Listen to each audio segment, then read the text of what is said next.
Magandang araw sa inyong lahat mga kasong maroon nagagambang OC. Apakamamaw.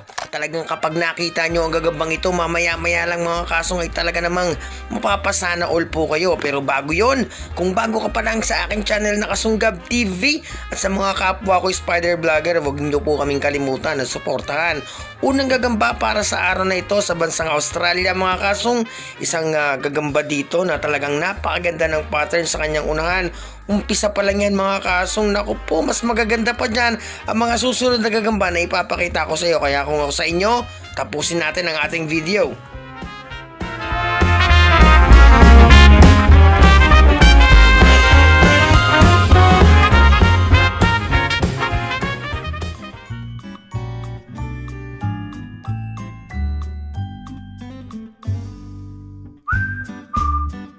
Ang buhay naman ng gagamba natin dito mga kasong ay nakuha natin sa isang bulaklak. Napakagandang gagamba mga kasong. Wala akong masabi, talagang mas maganda ang itsura nito kung ikukumpara natin sa mga halimaw na gagamba sa bansang Taiwan.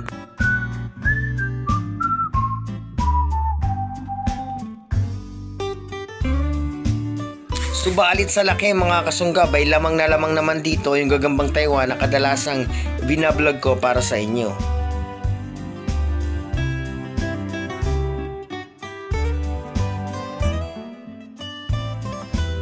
Sa mga previous vlog natin mga kasong, talagang kung ikukumpara mo ang pattern ng gagambang OC nito sa kanyang likuran ay talagang mas kakaiba po mga kasong kung ikukumpara po natin sa mga gagambang halimaw sa bansang Taiwan.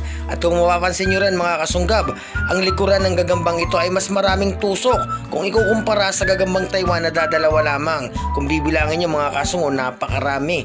May ahalin tulad po natin ito sa gagambang paniki. Kung mapapansin nyo, yung gagambang paniki marami rin pong tusok-tusok sa kanyang likuran. Yun po ay yung kulay itim na madalas nating makita sa mga probinsya. Napakaganda naman talaga nito mga kasong. Oh, grabe. Talagang pag nakarating to ng Pilipinas, pag-aagawan to mga kasunggab. So dyan lang kayo.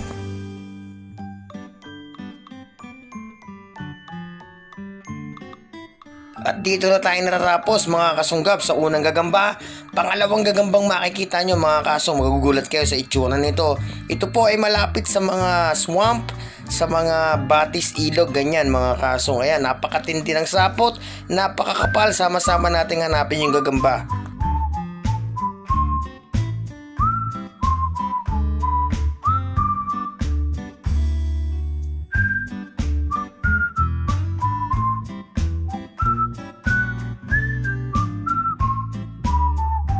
Mga kasong, sa diskarte naman ang paghahanap ng gagamba, kung yung gagamba natin sa Pilipinas na mga gagambang panderby ay talagang katakot-takot na sapot, pailalim. Bago natin matagpuan yung gagamba, minsan napuputol pa nga ang sapot at hindi na natin makita. Subalit ang mga gagambang OC, tignan nyo yan, napakabilis makita mga kasong.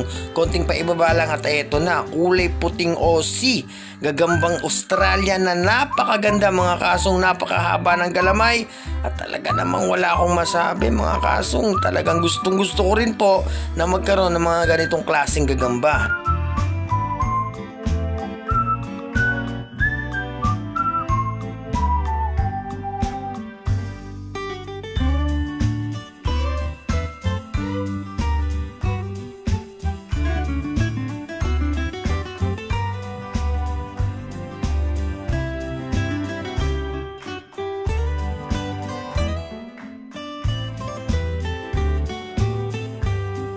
Ito mga kasong, nagising na yung gagambang OC o yung gagambang Australia. Napakahaba ng galamay. Tignan nyo mga kasong kung gaano kabalbon at may itim po siyang kulay doon sa loob ng kanyang mga galamay. Napakahaba ng isang to mga kasong at talagang nakaramdam siya ng threat kaya umalis siya doon sa kanyang pinagkakatulugan. Grabe, napakaganda.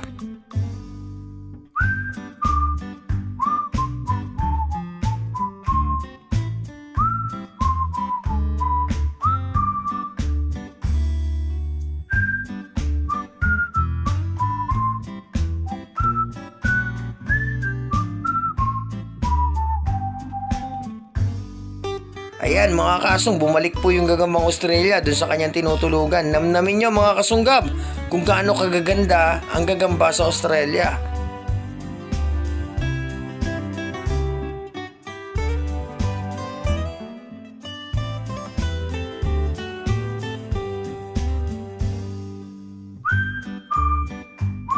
So paano mga kasong, maghahanap na ulit tayo ng panibagong sapot dito sa spot na to pa rin.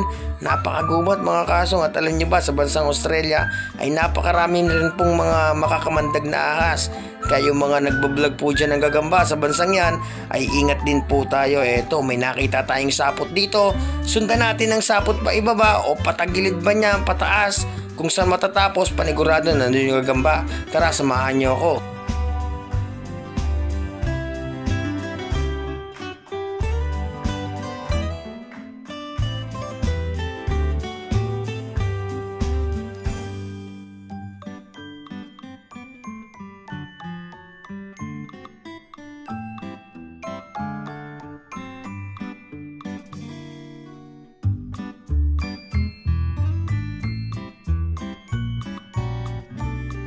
At mukhang natagpo na yung gagambang halimaw din dito mga kasong.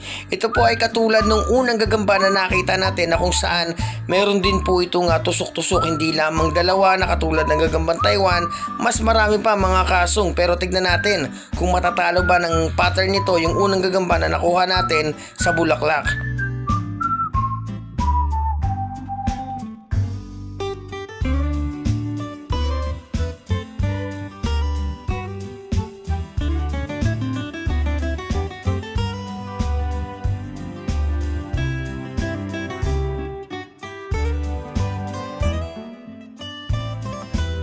Grabe naman yun mga kasong, pinakitaan din tayo ng galamay pero talagang napakaraming tusok-tusok.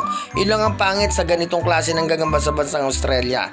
Pero yung sinundan nito mga kasong, yung kulay puti, dalawa lang po ang patusok nun at hindi pa masyadong halata.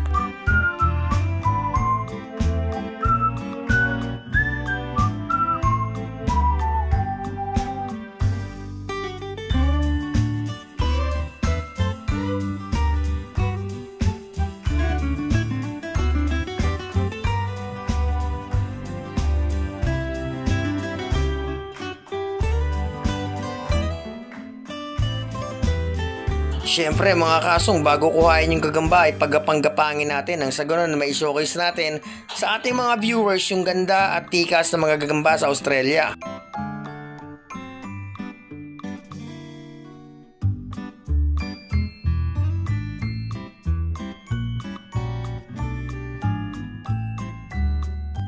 Tara mga kasong, subukan natin paggapangin ang gagambang ito.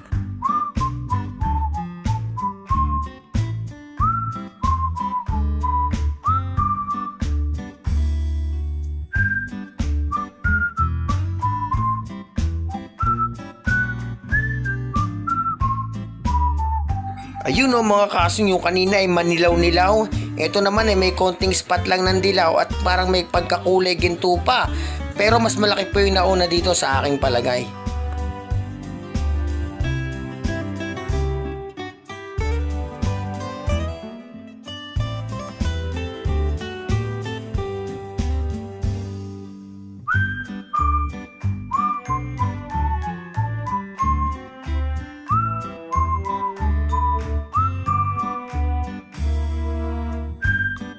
Eto na mga kasong, dito na papasok yung title ng ating episode na kung saan isang higanting gagambang Aussie ang makukuha natin dito sa halaman na yan. Ito po yung kulay maroon na talaga namang pamatay po ang haba ng mga galamay.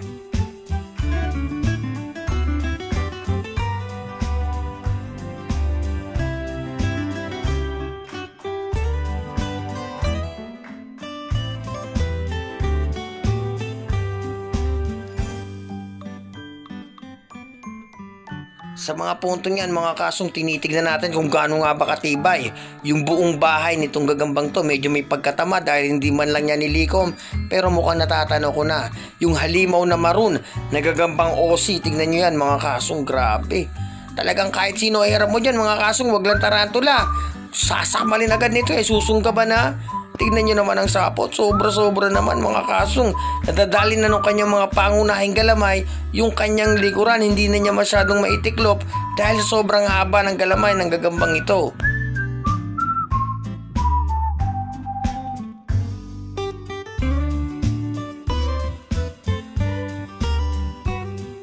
At ayun na nga mga kasong, sana po yung nag-enjoy kayo para sa ating vlog for today na inihain ni Kuya Kasonggab. Maraming salamat po sa inyong lahat. Sana po ay nag-enjoy kayo sa iba't ibang klaseng gagamba na makikita natin sa bansang Australia. Hanggang sa muli, paalam!